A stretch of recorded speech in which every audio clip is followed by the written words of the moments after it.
amigos, buenas tardes. Alejandro Arredondo en su programa semanal Parloteando por BTV, Canal 32, un canal para todos. Nuestra compañera Fior Gil está malita y Giselle Castro está también en esa condición. Gracias a Dios, no es por COVID, ni queremos que sea por eso, sino son unas gripecitas y una rinitis que tiene nuestra compañera Giselle Castro, aquí como todos los domingos en casita, transmitiendo para todos ustedes su programa de informaciones, entrevistas y para parlotear, esperando que la estén pasando bien este fin de semana. Bueno, queremos primeramente felicitar al pueblo dominicano por la jornada cívica del pasado domingo, cuando se celebraron las elecciones extraordinarias presidenciales y congresuales. Un hecho inédito en la historia republicana de nuestro país, donde salieron electos el presidente Luis Rodolfo Abinader Corona y la vicepresidenta Raquel Peña del Partido Revolucionario Moderno. Nuestras felicitaciones, igualmente para nuestras felicitaciones para todos los candidatos presidenciales que participaron en esta jornada cívica, en esta jornada electoral para el candidato presidencial del Partido de la Liberación Dominicana, Gonzalo Castillo, y la vicepresidenta, su candidata presidencial, Margarita Cedeño, que a pocas horas de haberse dado el primer boletín, declararon ganador, aunque no se ha hecho la proclama, declararon ganador a licenciado Luis Rodolfo Abinader Corona y a Raquel Peña del Partido Revolucionario Moderno. Asimismo, nuestras felicitaciones también por participar y ser un ejemplo en esta campaña electoral al presidente Leonel Fernández Reina y su candidata vicepresidencial, Sergio Elena. Igualmente, nuestras más sentidas felicitaciones para todos los candidatos electos para el Senado de la República y la Cámara de Diputados.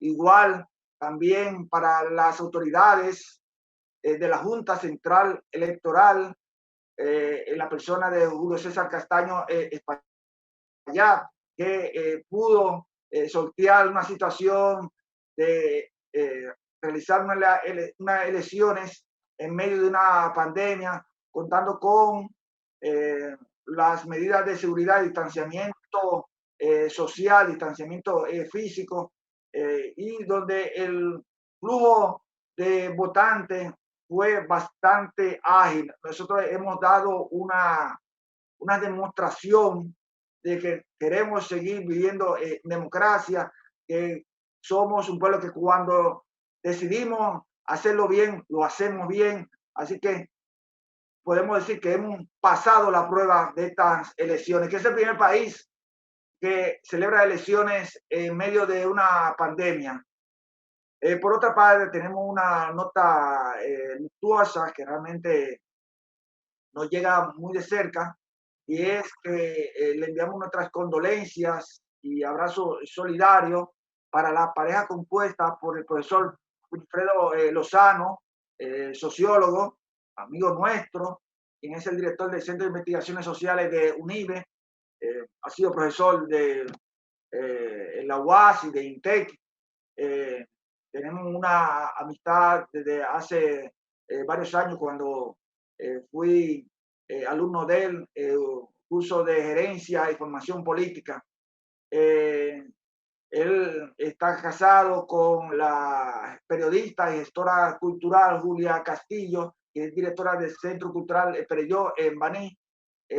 A ellos, el pasado jueves, le falleció su única hija, la adolescente Ana Julia Lozano Castillo.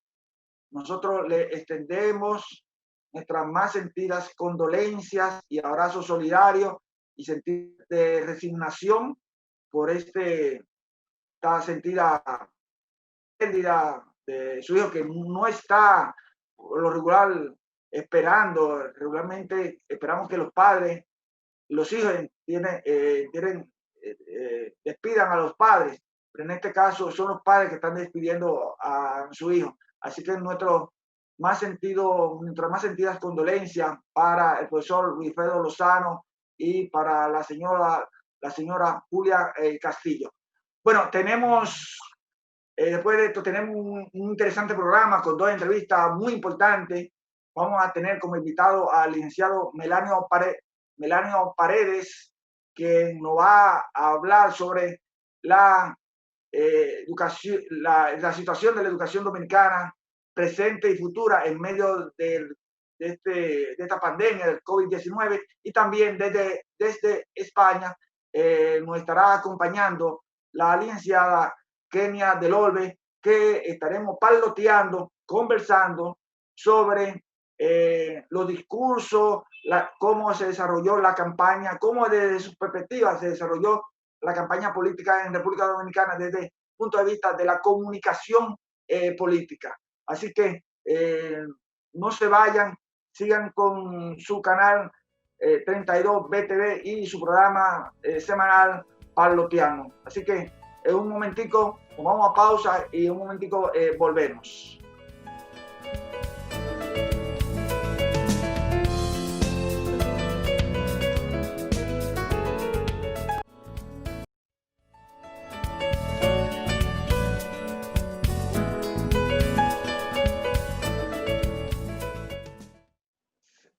De nuevo por acá, amigos televidentes, gracias por su sintonía en su programa Parloteando por el canal 32 BTV.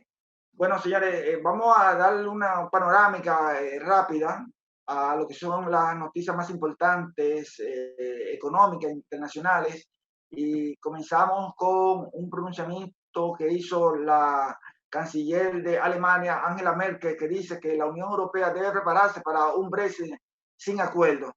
Recordemos que en este programa le hemos dado seguimiento a todo lo que ha sido el proceso del Brexit en la Unión Europea. El Brexit es, para quienes nos sintonizan, nos están viendo por primera vez en este programa, es la salida del Reino Unido de la Unión Europea, que se formalizó el pasado 31 de enero a las 12 de la medianoche en Europa.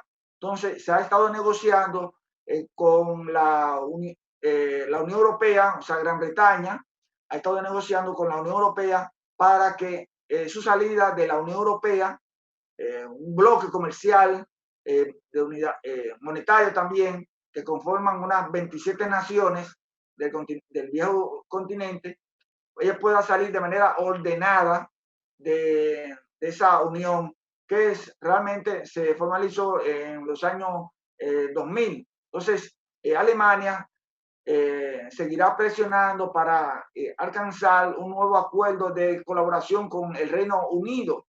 Recordemos que el Reino Unido lo componen Inglaterra, Finlandia, Escocia, y de manera que antes del fin de año, pero para la Unión Europea debería prepararse para un quiebre abrupto de las relaciones a partir del 2021, dijo la canciller alemana Angela Merkel. Realmente Reino Unido es una nación muy importante que decidió, mediante un plebiscito en el año 2016, salirse de la Unión Europea.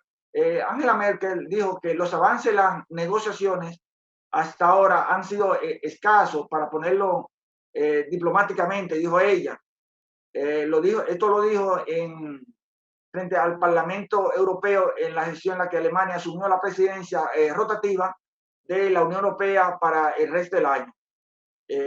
También agregó que lo siguiente: hemos acordado con el Reino Unido acelerar el ritmo de las conversaciones y seguiré presionando por una buena solución, pero también deberíamos prepararnos para un posible escenario sin acuerdo. Siempre se trató que el Reino Unido tuviera una salida ordenada de la Unión Europea, y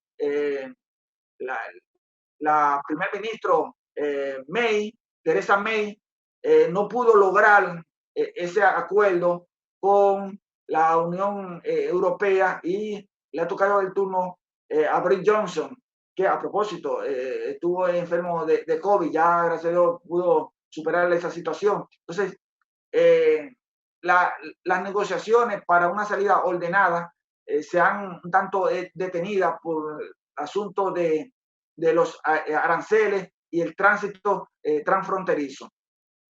Bueno, también siguiendo en ese orden comercial, económico, la semana pasada entró en vigencia el nuevo tratado de libre comercio de América del Norte, que ahora no se llama Tratado de Libre Comercio de América del Norte, como se llama, por su sigla TELECAN, sino que se le llama TECMEC.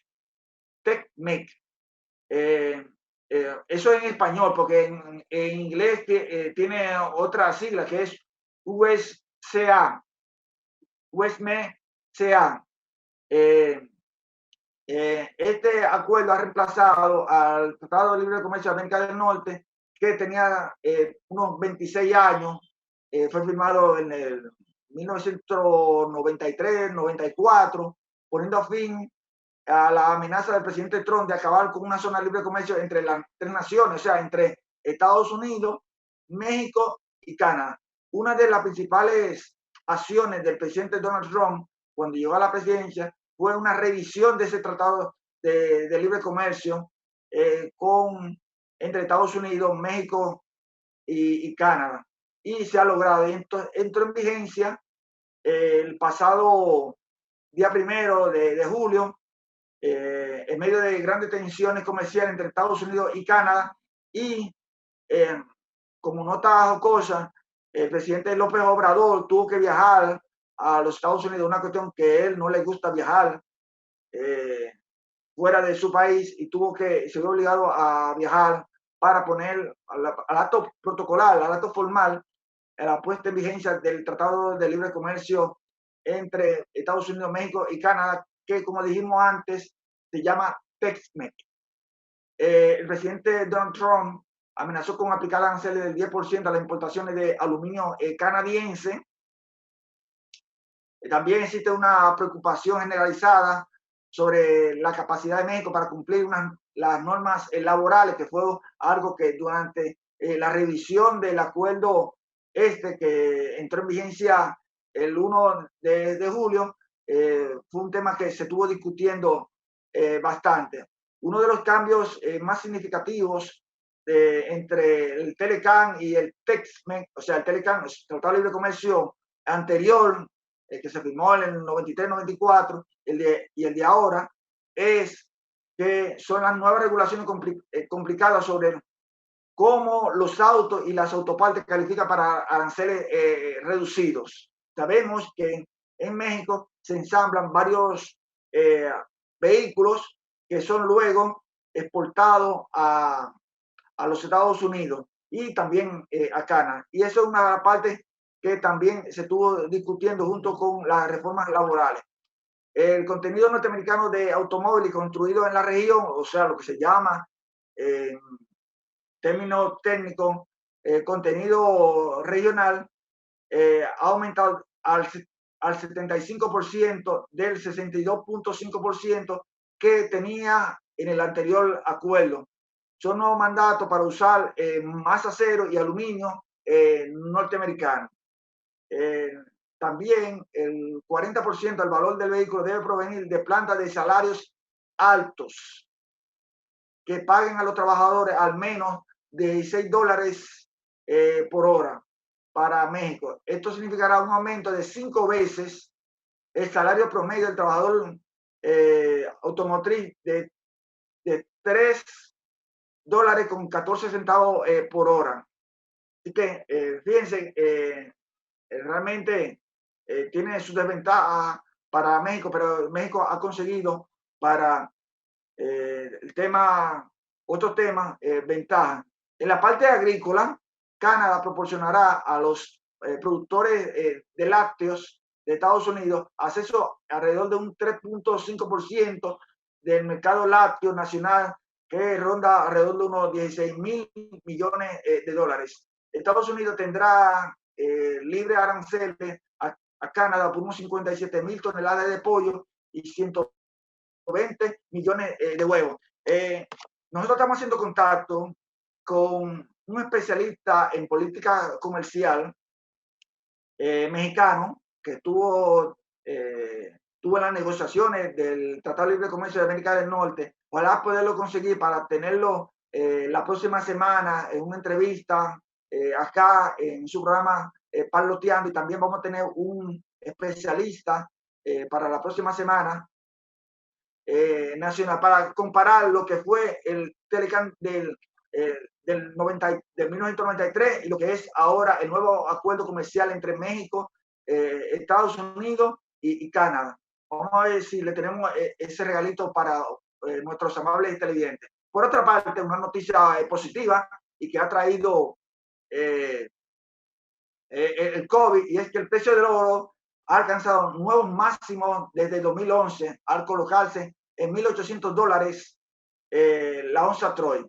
El precio del oro, uno de los activos considerados refugio en época de incertidumbre como la que estamos viviendo ahora con la pandemia del COVID-19, superó en esta semana que acaba de transcurrir los $1.800 la onza Troy. Ya en junio, a principios de junio, se había colocado en 1.735 la onza Troy, y ahora, en esta semana, como dijimos antes, se colocó en $1.800 la onza Troy. Su nivel más alto desde hace 9 años, concretamente a las 14 horas, el oro se cotiza en $1.815 tras subir el 0.28%. Un analista de la Bolsa de Valores argumenta que la incertidumbre renovada en los mercados está provocando un gran movimiento de capital hacia el metal precioso, porque las monedas se están devaluando, y considera que tiene la vía libre para alcanzar los $1.900.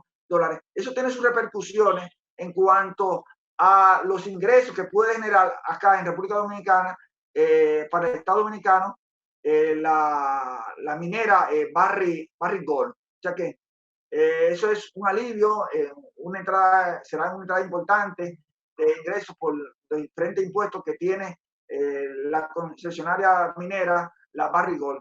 Asimismo, explica el analista de Bolsa de Valores que la inversora ha incrementado sus posiciones en el oro debido a las dudas que existen sobre la recuperación económica, y más ante los nuevos rebrotes del coronavirus que registran en todo el mundo, incluyendo la República Dominicana. Bueno, hasta aquí han sido las noticias económicas internacionales, y pasaremos a la entrevista con nuestros invitados. Así que nos vamos a una pausa y le pedimos que con su venia se queden ahí para que nos demos un banquete de estas dos entrevistas que vamos a tener próximamente. Así que seguimos con su programa Parloteando. No se vaya.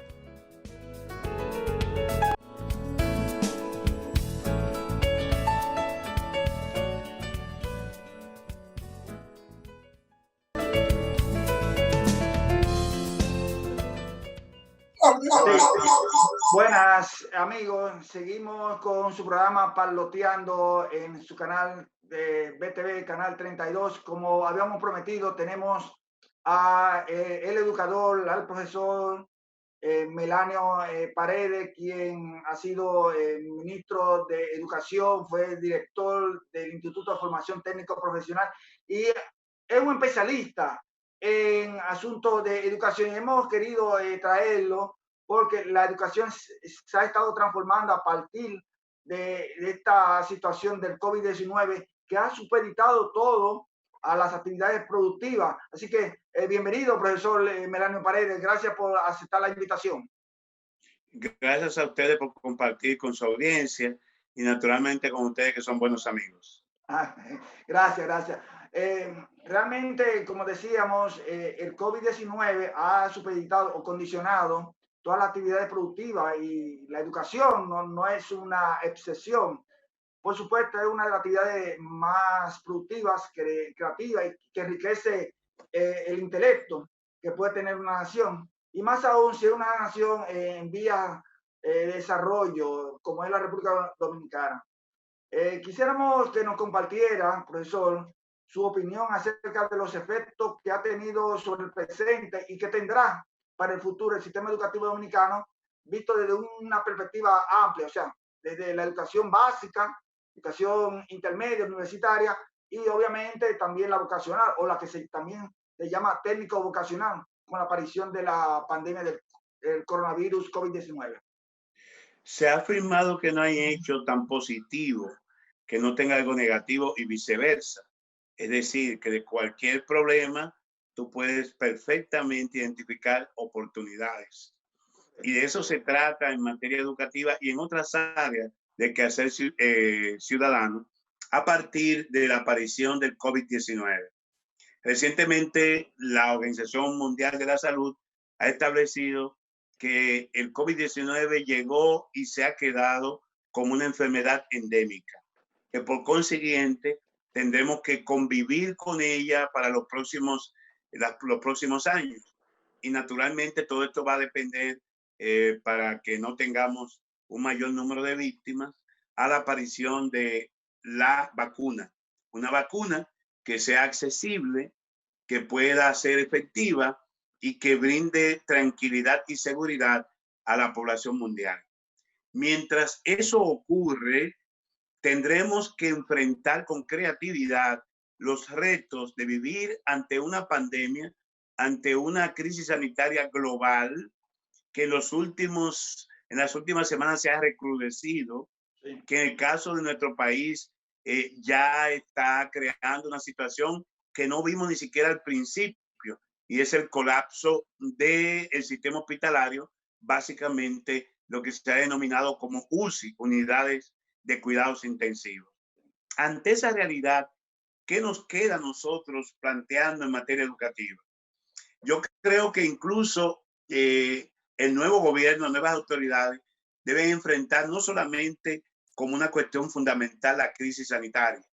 Hay dos aspectos cruciales que envuelven a la generalidad de la población o a una buena parte de esta, que es, además de la crisis sanitaria, la situación educativa. Con más de 2 millones de alumnos, 180,000 empleados entre profesores y administradores, ya creo que estamos rondando los 195,000. Es evidente que el sistema educativo involucra a una gran parte de la población que tendría que interactuar ya como maestros, ya como personal administrativo, ya como familias y a los propios 2.7, 2.8 millones de alumnos. Esto es un desafío demasiado grande para el presente y para las nuevas autoridades. ¿Por qué? Porque todavía no estamos en condiciones de ofrecer una oferta virtual de la educación. Y de alguna manera, si queremos salvar el año recién finalizado, todavía con algunos asuntos pendientes, y el inicio y el desarrollo del próximo año escolar, tendremos que hacer ingentes esfuerzos en buscar y articular fórmulas que nos permita que los alumnos, los niños, niñas y jóvenes, que son más de 2 millones, puedan de alguna manera tener ese servicio educativo a su disposición y sobre todo tener algún tipo de desempeño aceptable, que al menos impidamos un deterioro de los indicadores educativos que hemos mostrado y que no son los mejores en los últimos tiempos. Habría que ensayar en modalidad a distancia, modalidad con distanciamiento físico presencial, lo que se ha denominado el homeschooling, ver en qué medida algunas escuelas y algunos colegios tienen la posibilidad de que sus maestros puedan, con diferentes plataformas tecnológicas, asistir a los alumnos desde sus propias casas. Pero en definitiva entiendo que así como se ha creado ya un gabinete de salud para el tema del manejo del COVID-19, tiene que manejarse de inmediato un equipo multidisciplinario del área educativa para que pueda contemplar opciones y acciones que nos permitan iniciar ese año escolar en las condiciones que nos permitan las circunstancias y a lo largo de este tener un servicio educativo que pueda satisfacer en algo las expectativas de las familias dominicanas. Sí, yo creo igual, profesor Melanio Paredes, de que se debe articular de inmediato un gabinete educativo, así como lo acaba de designar el presidente electo Luis Abinadel, ya que las clases eh, están supuestas a iniciar a finales de agosto o a principios de septiembre. Usted me corrige. Sí, se ha hablado de principios de septiembre. Es difícil que pueda comenzar como ya era costumbre el primer día laborable después del 16 de agosto. Y sobre todo, Arredondo y los amigos que nos escuchan, es que todavía no ha concluido el año lectivo 2019-2020. Ese año hay que cerrarlo. Hay que ver quiénes son finalmente promovidos y quiénes no. Y del cierre efectivo del 2019-2020 puede redundar en una apertura medianamente exitosa del año 2021. Pero tengo entendido que el Ministerio de Educación, mediante una ordenanza que existe, eh, se dijo que se iba a promediar las notas para los meses de marzo, abril. ¿Qué usted opina sobre eso? Y si es así, esa ordenanza. Sí, hay una ordenanza aprobada por el Consejo Nacional de Educación que establece una suerte de promoción automática condicionada a determinadas acciones que tienen que ver con esa evaluación sistémica que hacían los docentes, a unas pruebas que serían sometidos. Recuerda que hay un curso final Sí, de pruebas nacionales que sí. está supuesto el cuarto de bachillerato y el propio octavo grado. Entonces, todas esas, esas promociones condicionadas tienen que completarse justamente antes de iniciar el próximo año escolar. No conozco que se haya completado esa fase, entonces tiene que completarse esa fase. Además, la propia ordenanza del Consejo Nacional de Educación implicó que aquellos alumnos que mostraban determinadas debilidades en los contenidos y las competencias que debieron ser evaluadas del presente año lectivo deben someterse a un proceso de acciones remediales, es decir, de clases para poder eh, completar el dominio de esos contenidos y esas competencias por evaluar. Entonces, todo eso implica que hay que hacer un cierre correcto del año lectivo 19-20 para que entonces podamos pensar en un inicio normal con las promociones de lugar del año lectivo 2021. Bueno, pero hay un asunto, profesor Melanio, y es que en la educación dominicana eh, hay inequidad, porque un asunto es la educación que reciben los alumnos en los colegios privados y otra es la que reciben los alumnos en las escuelas públicas. Y hay alumnos de las escuelas públicas que no tienen acceso a la educación virtual y me parece que el Ministerio de Educación ha estado entregando tablets para iniciar ese, ese año escolar que yo diría que se tendría que dar un año sabático porque comenzar un año con tanta diferencia en cuanto al sector privado y el sector público eh, traería más mal que bien a la educación dominicana. Y ni siquiera podemos hablar del sector privado.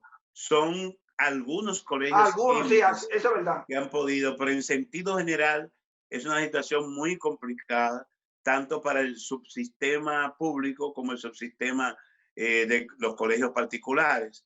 En todo caso, por lo mismo que tú me dices, esa situación de inequidad existente en la sociedad dominicana es que tienen que ensayarse medios y opciones alternativas.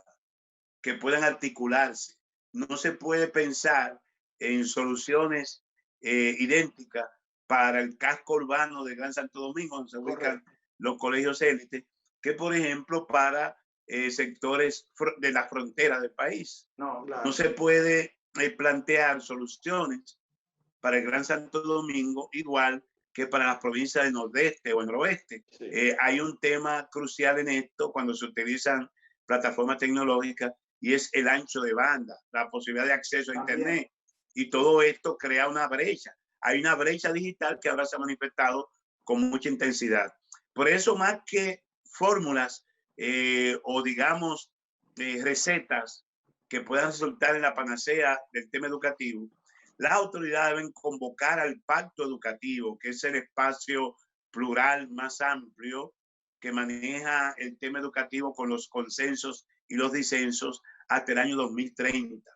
A mí me parece que el Consejo General del Pacto Educativo pudiera ser un buen escenario para examinar opciones, para que las nuevas autoridades puedan allí tomar nota de personas muy versadas en la materia y que estarían en la mejor disposición de aportar para la búsqueda de las soluciones más factibles y seguras.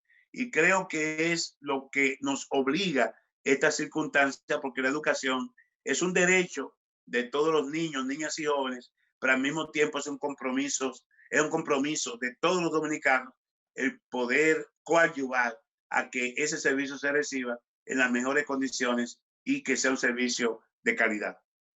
Sí, a propósito de eso, profesor Melano Paredes, usted es un alto dirigente del Partido de la Liberación Dominicana, fue ministro de Educación, como dijimos antes, ocupó varias posiciones dentro de los gobiernos del Partido de la Liberación Dominicana y bueno, una persona especialista,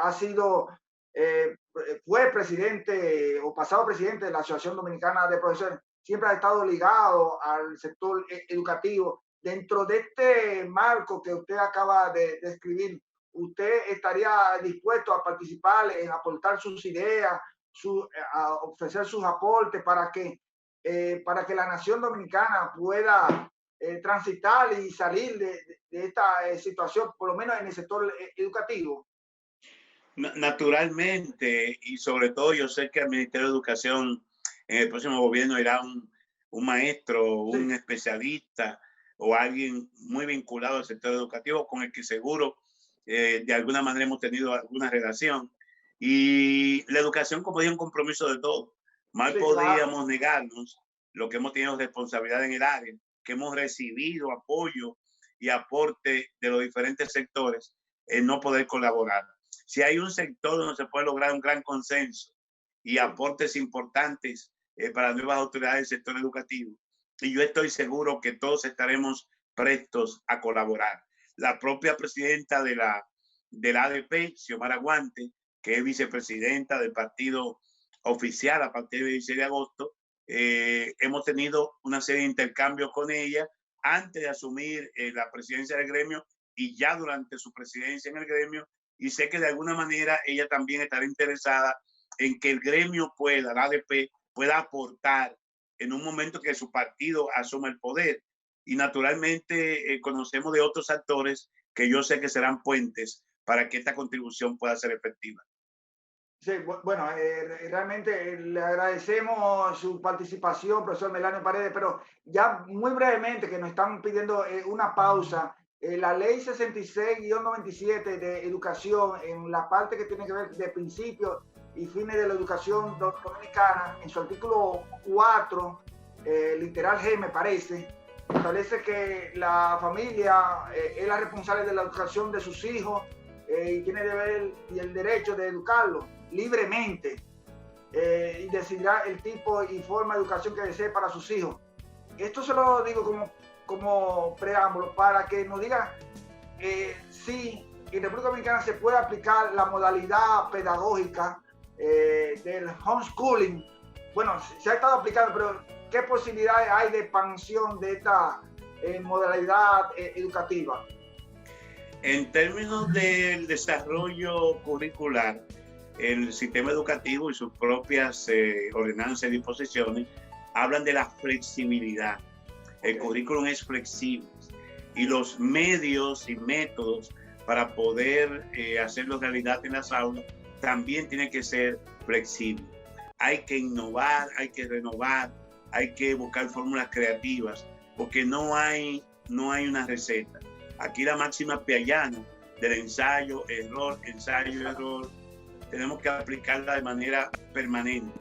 De manera que no hay, si hubiera necesidad de hacer algún ajuste en una ley que ya tiene que ser modificada, hay un imperativo de modificar la ley 6697, pues la haremos.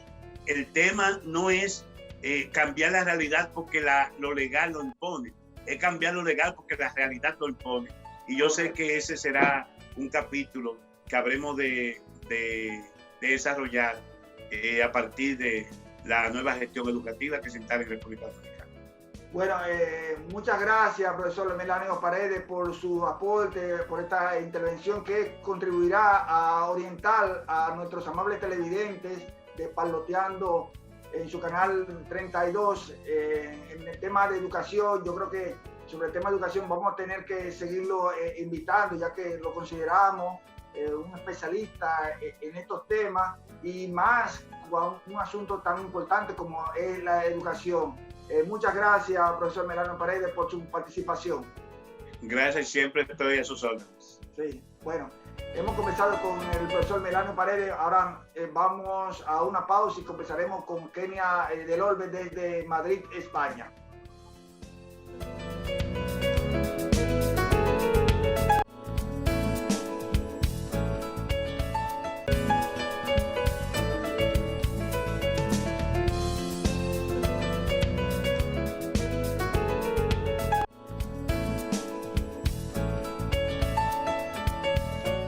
Saludos amigos, de nuevo en su programa Parloteando, tal como le habíamos prometido. Tenemos a la licenciada Kenia del Orbe, una dominicana residente en la ciudad de Madrid, capital de España, pero una destacada joven comunicadora, profesora universitaria de la Universidad Carlos V, que ha estado triunfando en lo que es su profesión. Nosotros nos alegra mucho tenerla como invitada porque es un ejemplo para la juventud dominicana. Bienvenida, Kenia. Gracias por compartir con nosotros el programa Parloteando. Buenas, muchas gracias, Alejandro. Muchas gracias por la invitación a este tu espacio Parloteando. Para mí es un placer compartir contigo estos momentos, ¿no? Donde la República Dominicana ha pasado la historia. Sí, así es, hemos pasado la historia celebrando unas elecciones en medio de una pandemia. Kenia, te hemos invitado porque como eres especialista en comunicación política, yo quisiera que tú nos des tu evaluación acerca de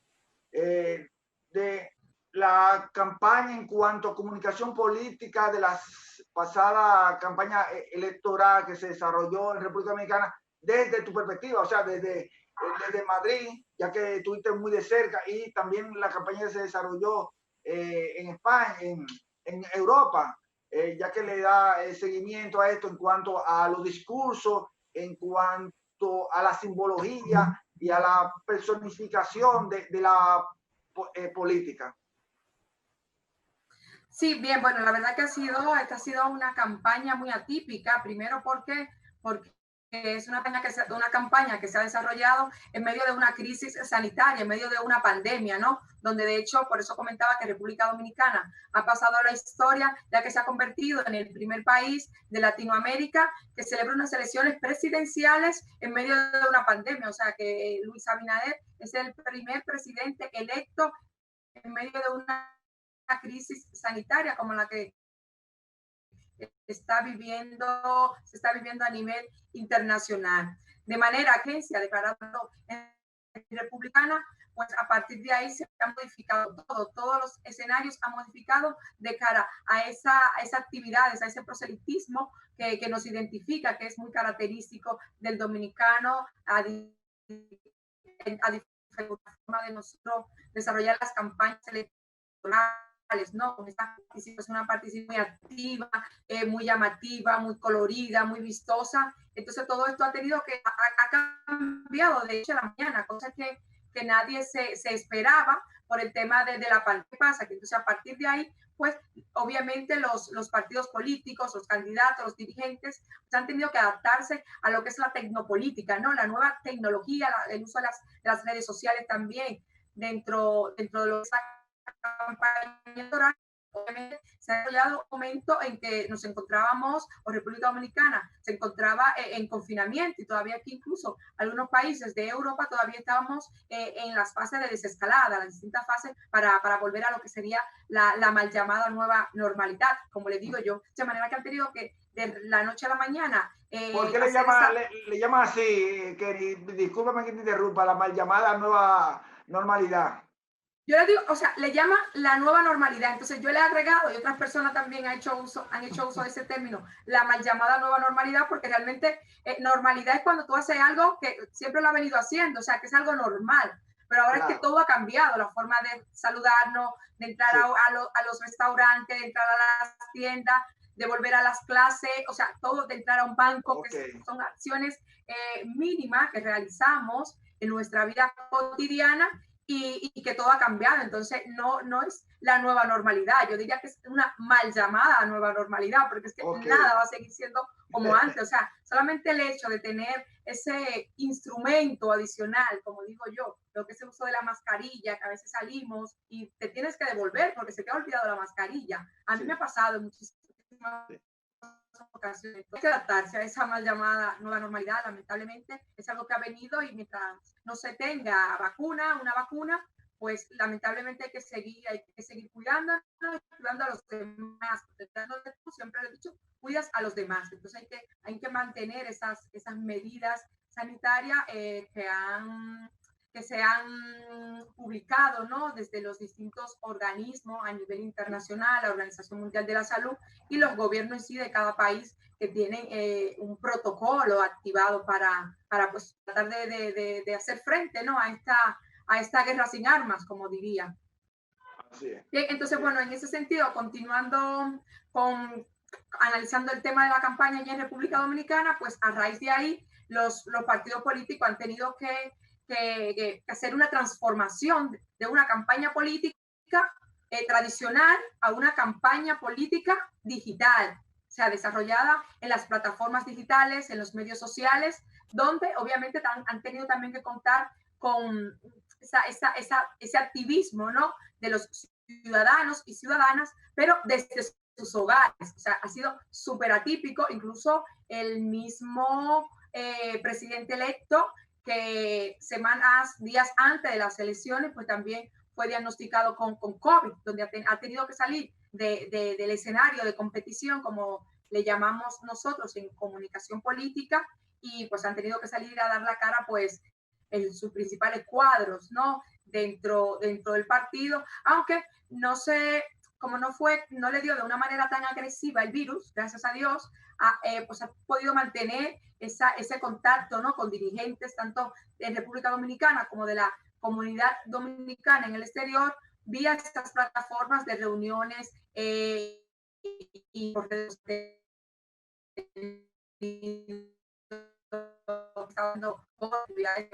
así en sentido general. Entonces, de manera que nos queda de esto, pues los mensajes prácticamente cambiaron de la noche a la mañana.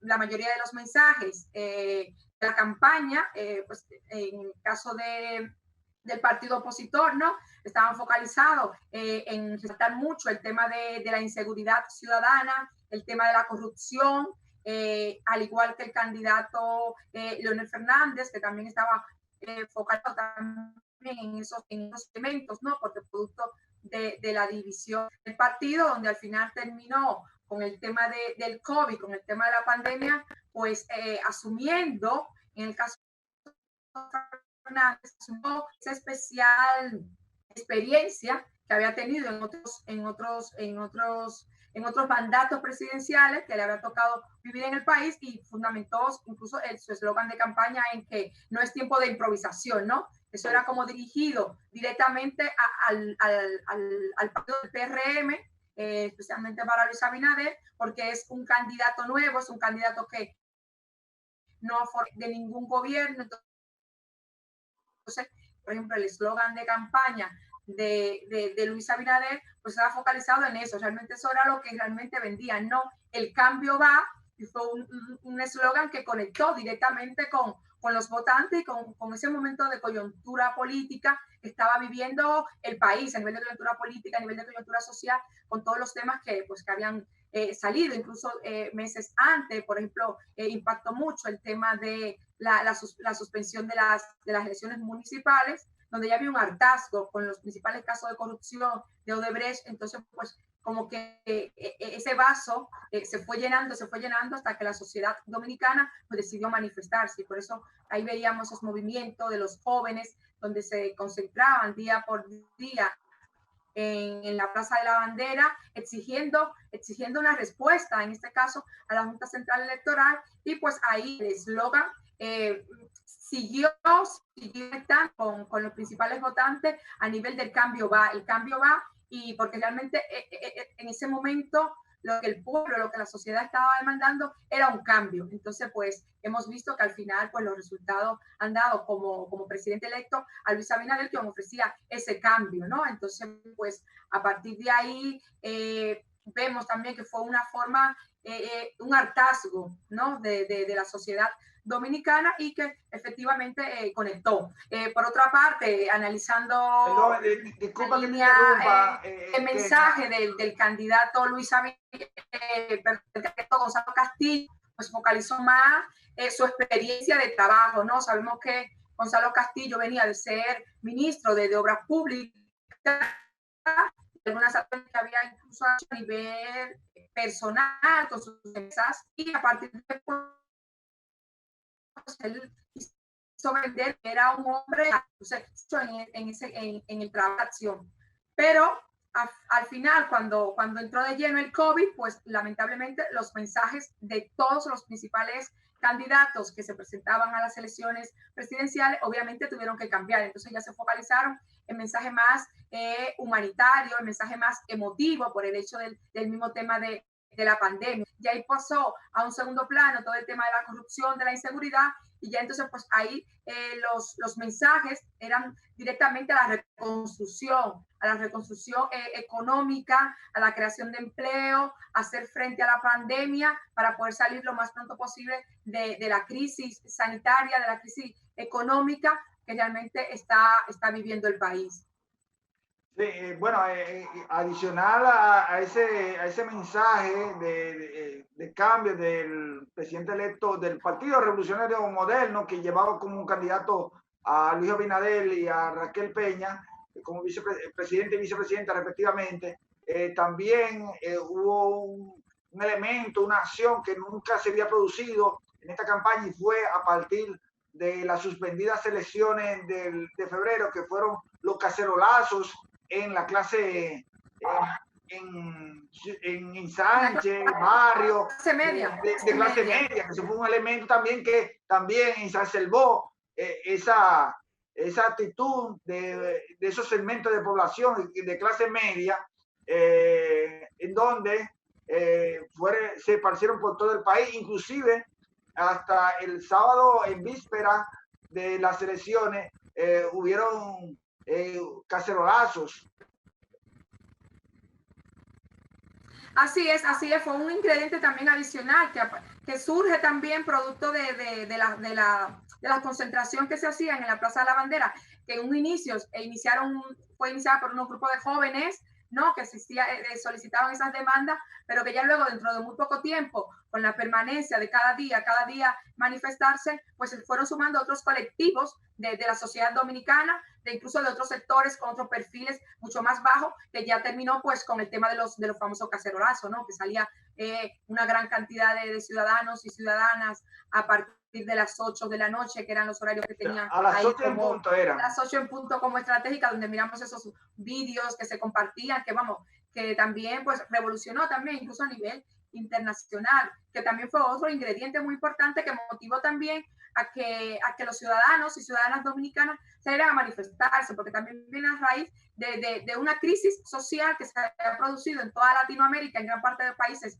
de Latinoamérica, como habíamos visto entre octubre, noviembre, por ejemplo, países como Chile, Ecuador, fueron realizando manifestaciones. Entonces, la República Dominicana estaba como pasiva ante todo lo que estaba sucediendo, pero con el tema de febrero de la suspensión, pues ya como que decidió también protagonizar esas demandas sociales, porque ya no solamente se daba el tema de la vuelta, ¿no? De que se pudieran corregir esos errores que se cometieron en la realización de las elecciones, sino que ya habían otros ingredientes que exigían ese cambio, que exigían cero impunidad por los temas de corrupción. Entonces ahí como que se agregaron esos elementos que también contribuyeron, claro está.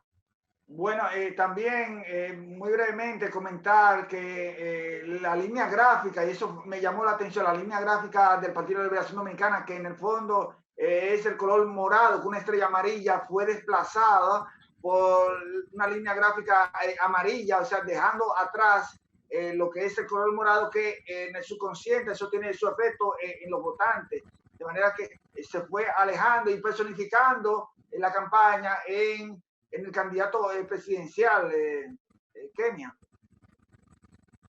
Sí, sí, eso fue también otro de los puntos que pudimos observar dentro de la campaña, pero era a nivel estratégico. ¿Por qué? Porque como ya había un desgaste, pero el Partido de la Liberación Dominicana, donde sale uno de sus principales líderes, ¿no? De los principales jugadores dentro del partido, que es el doctor Leonel Fernández. Entonces, producto de esa división, más los casos de corrupción que te había comentado, que protagonizaron todas las portadas de los medios, tanto a nivel nacional como incluso a nivel internacional, porque fue un tema internacional con los casos de Odebrecht, donde otros países sí que tomaron iniciativas, ¿no? Y que muchos fueron a las cárceles. Pues en Dominicana el tema se trabajó de una forma muy invisible, si se puede decir así, muy mínima, si lo comparamos con otros países. Entonces, ¿qué pasa? Que ya todos esos elementos pues sumaban ese desgaste del Partido de la Liberación Dominicana. Entonces, a nivel estratégico, orientaron su comunicación de cara a la campaña electoral para desligarse un poco de lo que serían esos símbolos que siempre se han utilizado dentro del partido, de esa ideología política de color morado, como se comentaba, esa línea gráfica, pues al final entonces cambia y le dan más protagonismo al color amarillo y a resaltar los valores del candidato, ¿no? Que es lo que le llamamos en comunicación política la personalización de la política, donde realmente se centra no tanto en el partido, esas principales que tienen para poder conectar con los votantes y resaltarlo. Y fue obviamente una estrategia por los elementos que te acabo de comentar en ese sentido. Bueno, Kenia, interesante la conversación tuya desde esta perspectiva de comunicación política, cómo se desarrolló la campaña electoral en la República Dominicana. Quisiéramos tener más tiempo, pero sabe que el tiempo en televisión es un tirano. Yo creo que vamos a tener que hacer otro conversatorio o parlotear en otra ocasión. Te reiteramos nuestro agradecimiento en nombre del equipo. Bueno, y desearte un feliz resto del día hoy, domingo. Hemos tenido con nosotros a la licenciada Kenia del Orbe, especialista en comunicación política, una dominicana que se ha destacado en España, su labor profesional como comunicadora, periodista y también como docente de universidades prestigiosas en España. Muchas gracias, Kenia del Orbe, y te estaremos contactando en otra ocasión. Muchas gracias, Alejandro, por la invitación. La verdad que para mí ya sabes que es un placer siempre participar en tus programas. Así que estamos a tu disposición. Y bueno, aprovechar para felicitar al presidente electo de la República Dominicana, Luis Abinader, y desearle pues que realmente se ejecute, que se pueda ejecutar ese cambio, ¿no? Que se verá materializado en las acciones realmente que la sociedad y que benefician a la sociedad dominicana, que es lo que ha estado demandando. Bueno, Bueno, señores, aquí nos despedimos de su programa Parloteando por BTV Canal 32. Muchas gracias por sintonizarnos y ya nos veremos el próximo domingo. Hasta pronto, bye bye.